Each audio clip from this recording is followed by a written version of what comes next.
natawa ako sa post na isa ko ba yung video mga test na. Natawa ako dahil may nag-inbox sa akin na, Madam, ikaw na lang sana yung magtitrainer doon sa TESDA. Mag-apply ka, Madam, baka pwede. Oh, pwede rin. Pero huwag mong tag-hire rin, nakakahiya din no nga. At ang ating sarili mingog, ako na lang train, Madam, sa mga taga-TESDA.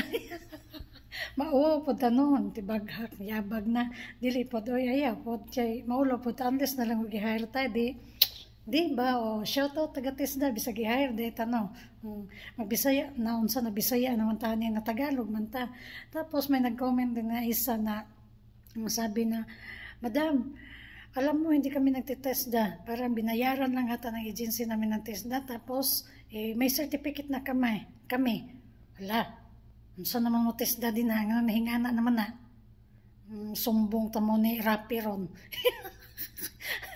So nagibayaran na lang din na ninyo ng, sa agency ng kuan, kanang TESDA, niya man ay certificate na, or inyo na lang ng murag Quiapo style na lang, naghimo na lang mo certificate diretso para wala gastos. Bantay mo ha? Paabot agad mo si Rappi po ba, nga nahingana mo, ayaw pagtarong mo din na mga agency.